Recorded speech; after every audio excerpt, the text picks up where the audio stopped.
নমস্কার বন্ধুরা, আজকে আপনাদের সঙ্গে শেয়ার করব একদম দেশি মাগুরের আলু দিয়ে পাতলা ঝোল। তা মাছটাকে সবার প্রথম কেটে খুব ভালো করে কিন্তু ধুয়ে নিতে হবে, কারণ মাছের গায়ে একটা কালো কালো দাগ থাকে, সেটা কিন্তু একদম তারের জাল দিয়ে খুব ভালো করে ঘষে ঘষে পরিষ্কার করে নিতে হবে। নুন আর হলুদ মাখিয়ে মাছটাকে রেখে দিয়েছি। এবার কড়াইতে বেশ খানিকটা তেল গরম করে দিয়ে দেবো এই মাছের পিসগুলো। মাছগুলো দেওয়ার সময় এটা খেয়াল রাখতে হবে, কারণ এই মাছটা কিন্তু খুব ফাটতে থাকে, সেই জন্য একটু দূর থেকেই দিতে হবে। আর মাছগুলো দেওয়ার সময় গ্যাসের ফ্লেমটা কিন্তু কমিয়ে রাখবেন, নইলে কিন্তু মাছটা খুব ফুটতে থাকে। তাই এখানে দেখুন সবকটা মাছ আমি দিয়ে দিয়েছি। এবার এই মাছগুলো বেশ একটু লাল লাল করে ভেজে নিতে হবে, মাছের গায়ে একটা সুন্দর কালার আসলে পরে এটা ভাজা হয়ে যাবে। এখানে দেখুন মাছটাকে বেশ সুন্দর করে ভেজে নিয়েছি। এবার এই মাছগুলো আমি তুলে রাখবো। আর কড়াইতে যে তেলটা রয়েছে, এই তেলের ভেতরে আমি ফোড়নে দিয়ে দিচ্ছি একটুখানি গোটা জিরে। আপনারা চাইলে একটা তেজপাতাও দিতে পারেন, আমি আর দিচ্ছি না। একটু গোটা জিরে দেওয়ার পরে এখানে কিন্তু এই লম্বা লম্বা করে কেটে রাখা আলুগুলো দিয়ে দিচ্ছি। আমি যেহেতু আলু দিয়ে একটু পাতলা ঝোল করব, সেই জন্যই আলুটা দিলাম। আপনারা যদি আলু খেতে পছন্দ না করেন, তাহলে কিন্তু আলু দেওয়ার কোনো রকম দরকার নেই। তো এখানে আলুটা একটু ভাজা করে নেব, তারপরে কিন্তু বাকি মশলাগুলো আমি দিয়ে দেব। তো এখানে দেখুন আলুটা বেশ সুন্দর ভাজা হয়ে গেছে। আর এইবারে দিয়ে দেব একটা কেটে রাখা টমেটো। যে কোনো মাছের ঝোল অথবা মাংসতে টমেটো দিলে কিন্তু আমার কাছে খেতে বেশ ভালো লাগে, সেই কারণে দেখবেন বেশিরভাগ রান্নায় কিন্তু আমি একটু টমেটো ব্যবহার করি। এই যে টমেটোটা আর আলুটা একটু ভাজা ভাজা হয়ে গেলে এরপর কিন্তু একটা বাটা মশলা আমি দেবো। এইটা একটু ভাজা হোক তারপর। এই যে এখানে দেখুন একটু ভাজা ভাজা হয়ে গিয়েছে, আর এবার একটা বাটা মশলা আমি দিয়ে দিচ্ছি, যার ভিতরে রয়েছে আদা, রয়েছে গোটা জিরে, গোটা ধনে, রয়েছে কাঁচা লঙ্কা, শুকনো লঙ্কা, সমস্ত কিছু একসঙ্গে মিশিয়ে আমি মিক্সিতে বেটে নিয়েছি। তাই যে মশলাটা বাটার পরে এবার কিন্তু খুব ভালো করে একটু কষিয়ে নিতে হবে। আর আগে কিছু গুঁড়ো মশলা আমি দিচ্ছি, যেমন একটুখানি হলুদ গুঁড়ো, আর দিয়ে দেবো পরিমাণ মতন লবণ। লবণ আর ঝালটা অবশ্যই কিন্তু নিজেদের পছন্দ অনুসারে বাড়িয়ে অথবা কমিয়ে দিতে পারেন। এইবারে সমস্ত কিছু এখানে দেওয়া হয়ে গেছে, এটা কিন্তু এবার খুব সুন্দর করে কষিয়ে নিতে হবে। যতক্ষণ না মশলার থেকে একটা তেল বেরোচ্ছে সেই পর্যন্ত কিন্তু কষিয়ে নেব।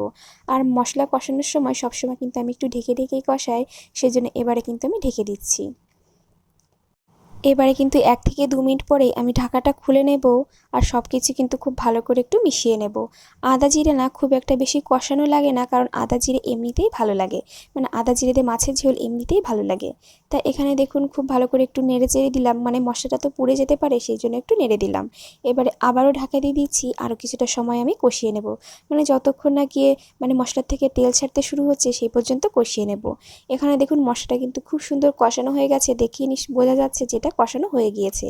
আর আলুটাও কিন্তু অনেকটাই সিদ্ধ হয়ে গেছে, সেই কারণে কিন্তু আলুটা আমি এরকম মশলার ভিতরে দিয়ে একবারেই কষিয়ে নিই, যাতে করে আলু তাড়াতাড়ি সিদ্ধ হয়ে যায় আর মাছের ঝোলটা কিন্তু তাড়াতাড়ি রান্না হয়ে যায়। তা এখানে আমার মশলাটা খুব সুন্দর কষানো হয়ে গেছে। তা এইবারে আমি ভেজে রাখা মাছগুলো দিয়ে দিলাম। মাছের সঙ্গে মশলাটা একটুখানি নেড়ে চেড়ে নেব, যাতে করে মাছের গায়ে খুব ভালো মতন মশলাটা লেগে যায়। খুব বেশি সময় ধরে কষাবো না, জাস্ট একটুখানি নেড়ে চেড়ে নেব। একটু নেড়ে চেড়ে নিয়ে এর ভেতরে কিন্তু আমি একদম টকবক করে ফুটন্ত গরম জল দিয়ে দেবো। আর রান্নায় সবসময় করে একটু গরম জল ব্যবহার করলে এতে করে কিন্তু রান্নার টেস্টটা বেশ ভালো হয়। সেজন্য আপনারাও চেষ্টা করবেন এরকম একটু গরম জল ব্যবহার করার।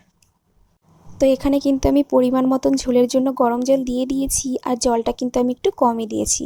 যেহেতু আলুটা কষাতে কষাতেই সিদ্ধ হয়ে গেছে, সেজন্য ঝোলটা একটু কম দিয়েছি। শুধু মাছটা যেটুকু সময় ফুটবে সেইটুকু আর কি। তা চলুন এবারে কিন্তু দুটো চেরা কাঁচা লঙ্কা আমি দিয়ে দেবো। যার ধরো ঝাল বেশি দরকার হলো, সে কিন্তু এই লঙ্কাটাকে একটু ডলে খেয়ে নিতে পারবে। তাই যেহেতু গরম জল দিয়েছি, সেজন্য জল দেওয়ার পরেই কিন্তু ফুটতে শুরু হয়ে গেছে। এবার ঢাকা দিয়ে ওই 5 থেকে 6 মিনিট মতন গ্যাসের ফ্লেমটা বাড়িয়ে খুব ভালো করে কিন্তু ফুটিয়ে নিতে হবে। এখন শুধু এটা ফুটিয়ে নিলে রেডি হয়ে যাবে। দেখুন এখানে 5-7 মিনিট মতন আমি ফুটিয়ে নিয়েছি, আর ঝোলটা কিন্তু অনেকটাই কমে গেছে। এবার ওপর থেকে ছড়িয়ে দেব একটুখানি গরম মশলা গুঁড়ো। এই তরকারিটা আর কিন্তু আমি ঢাকবো না, গরম মশলা গুঁড়ো দেওয়ার পর একটু মিশিয়ে নিয়ে আর ওই 2 থেকে 3 মিনিট মতন একটু ফুটিয়ে নেব, যাতে গরম মশলার ফ্লেভারটা খুব ভালোভাবে কিন্তু মাছের ভেতরে ঢুকে যায়। আপনারা চাইলে এই গরম মশলা দিতেও পারেন, আবার কিন্তু নাও দিতে পারেন। দিলেও ভালো লাগবে, আর না দিলেও কিন্তু এই মাগুর মাছের ঝোলের টেস্ট এমনিতেই ভালো লাগবে। তাই এবার খোলা রেখেও 2 থেকে 3 মিনিট মতন একটু ফুটিয়ে নেব। তাহলেই কিন্তু রেডি হয়ে যাবে এই আলু দিয়ে আলু দিয়ে মাগুর মাছের একদম পাতলা পাতলা ঝোল। এই ঝোলটা কিন্তু ভাত দিয়ে খেতে সত্যি ভীষণই ভালো লাগে। আপনারা অবশ্যই করে কিন্তু একবার ট্রাই করে দেখতে পারেন, আশা করি কিন্তু আপনাদের ভালো লাগবে। তা চলুন আজকের রেসিপিটা এখানেই শেষ করছি। তা আমার রেসিপিটা যদি ভালো লাগে অবশ্যই করে কিন্তু লাইক কমেন্ট করবেন। সবাই ভালো থাকবেন, সুস্থ থাকবেন। আবারও দেখা হবে অন্য কোনো ভিডিওর সঙ্গে। নমস্কার।